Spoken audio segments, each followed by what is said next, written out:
Hello दोस्तों, कैसे हो आप लोग। आशा करती हूँ कि आप लोग अच्छे होंगे। आज हम बात करेंगे एक्सपोर्ट या निर्यात के बारे में। निर्यात का अर्थ होता है किसी देश से वस्तुओं एवं सेवाओं को दूसरे देश को बेचना। एक्सपोर्ट में आपकी वस्तुओं और सेवाओं का मूल्य स्थानीय स्तर से काफी ज्यादा भी हो सकता है। इसमें उधार की भी बहुत कम संभावना होती है। एक्सपोर्ट बिजनेस करना पहले इतना आसान नहीं था, लेकिन इंटरनेट की वजह से यह काफी आसान हो गया है। लेकिन इस बिजनेस को करने के लिए बहुत ज्यादा धैर्य की आवश्यकता होती है। वैसे तो इस बिजनेस को छोटे स्तर पर भी किया जा सकता है, पर फिर भी इसको करने के लिए कुछ बेसिक जरूरतें होती हैं, जैसे कि कंपनी सेटअप करना। एक्सपोर्ट कंपनी को सेटअप करने के लिए आप किसी से या कंसल्टेंट की मदद ले सकते हैं, लेकिन फिर भी मैं आपकी जानकारी के लिए बता देती हूँ। इसके लिए सबसे पहले एक बिजनेस एंटिटी का होना सबसे आवश्यक होता है, जैसे proprietorship form, partnership form, limited liability partnership, 1 person company, private limited company या लिमिटेड कंपनी। इसके बाद उस बिजनेस का जीएसटी रजिस्ट्रेशन करवाना होता है। इसके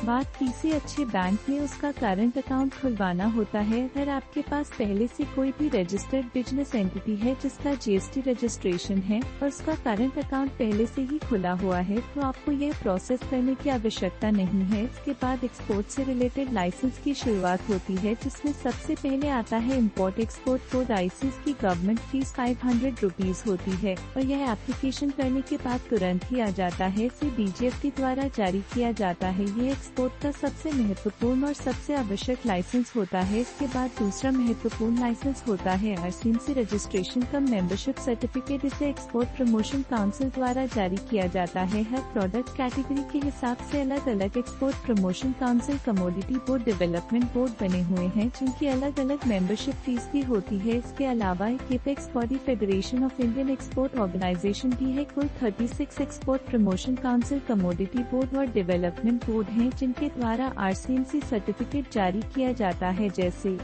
कि एग्रीकल्चर प्रोडक्ट के लिए एपीडा है, जिसकी गवर्नमेंट 5900 रुपीज है। यह करीब 7 दिन के अंदर आरसीएमसी सर्टिफिकेट जारी कर देता है। मसालों के लिए स्पाइसेज बोर्ड ऑफ इंडिया है, जहां पर मर्चेंट एक्सपोर्टर के लिए 11,800 और मैन्युफैक्चरर एक्सपोर्टर के लिए 17,700 रुपीज गवर्नमेंट फीस है। ऐसे ही अलग अलग प्रोडक्ट के लिए अलग अलग एक्सपोर्ट प्रमोशन काउंसिल के द्वारा फीस निर्धारित की गई है। बात आती है प्रोडक्ट वाइज लाइसेंस की। जैसे फूड प्रोडक्ट के लिए सेंट्रल का फूड लाइसेंस चाहिए होता है, दवाइयों के लिए ट्रक लाइसेंस चाहिए होता है। इसके बाद कंट्री वाइड स्टैंडर्ड लाइसेंस या सर्टिफिकेट की भी आवश्यकता होती है। जैसे यूएसए में एक्सपोर्ट करने के लिए यूएसएफए की आवश्यकता होती है। गल्फ कंट्रीज में एक्सपोर्ट करने के लिए हलाल सर्टिफिकेट की आवश्यकता होती है। इसके अलावा कई जगह पर आईएसओ की भी मांग की जाती है। एक्सपोर्ट करने के लिए ऑथराइज्ड डीलर कोड की भी आवश्यकता होती है, आपके बैंक द्वारा जारी किया जाता है। इसके लिए बैंक को एक एप्लीकेशन देनी होती है, जिसके बाद बैंक आपको आईडी कोड जारी करता है। और हाँ, एक्सपोर्टर्स को अपनी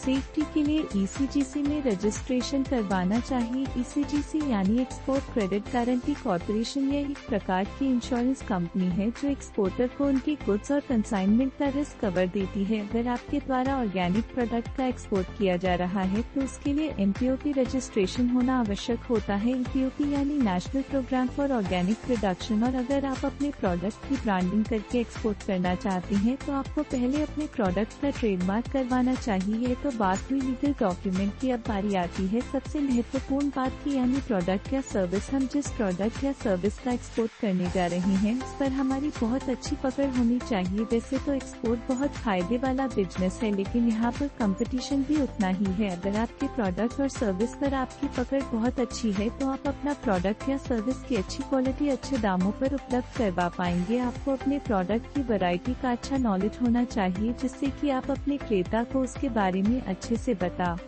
पाए। अगर आपको अपने प्रोडक्ट नॉलेज होगी तो आप उसका सही मूल्य प्राप्त कर पाएंगे। के बाद बारी आती है मार्केटिंग की। एक्सपोर्ट बिजनेस में मार्केटिंग करना डोमेस्टिक बिजनेस में मार्केटिंग करने से काफी अलग होता है। यहाँ पर आपके बिजनेस का वेबसाइट होना सबसे जरूरी होता है, क्योंकि एक्सपोर्टर सीधे आपकी दुकान या कारखाने पर नहीं आता है। वो सबसे पहले आपकी वेबसाइट पर आपके प्रोडक्ट की जानकारी लेता है। उसके बाद वह आपके प्रोडक्ट के सैंपल भी मांग सकता है कि प्रोडक्ट मार्केट कहाँ पर है, कहाँ पर किस वैरायटी की मांग है, इसके लिए आप सरकारी एजेंसी, एक्सपर्ट्स और मार्केटिंग एजेंसी की मदद भी ले सकते हैं। आप B2B पोर्टल की मदद से भी अपने प्रोडक्ट की मार्केटिंग कर सकते हैं। इम्पोर्टर वैसे तो सबसे पहले आपकी वेबसाइट पर आता है, वह वहां से आपकी कॉन्टैक्ट डिटेल्स यानी फोन और ईमेल से आपसे संपर्क करने की कोशिश करता है। वैसे आप अपने प्रोडक्ट के लिए नई मार्केट की तलाश कर सकते हैं, जहां पर आपको नई संभावनाएं मिल सकती हैं। आपको कोई चेंबर ऑफ कॉमर्स भी ज्वाइन करना चाहिए। इसके अलावा आपके प्रोडक्ट या सर्विस से संबंधित अगर कोई व्यापार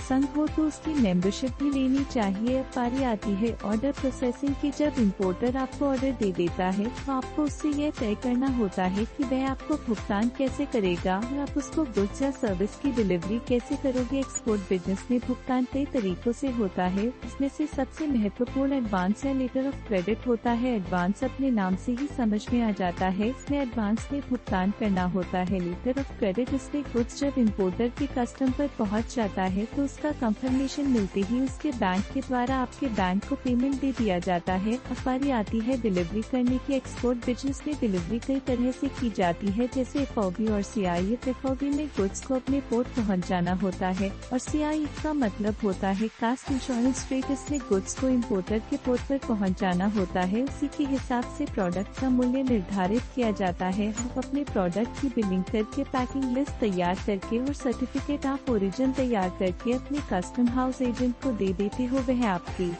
गुड का कस्टम क्लियरेंस करवा कर शिपिंग लाइन को दे देता है। उसके बाद शिपिंग लाइन के द्वारा गुड्स को इम्पोर्टर की कंट्री के पोर्ट पर पहुंचा दिया जाता है। एक्सपोर्ट या निर्यात करने पर गवर्नमेंट के द्वारा बहुत सारे इंसेंटिव दिए जाते हैं, जैसे duty drawback, transportation and marketing allowance आदि। आशा करती हूँ कि आपको यह जानकारी अच्छी लगी होगी। इस चैनल पर आगे बिजनेस से रिलेटेड और भी वीडियो आते रहेंगे। अगर आपको यह वीडियो अच्छा लगा हो तो लाइक करें, चैनल को सब्सक्राइब करें, वीडियो को शेयर करें। आगे आने वाले वीडियोज की जानकारी के लिए नोटिफिकेशन बेल को प्रेस करें। धन्यवाद।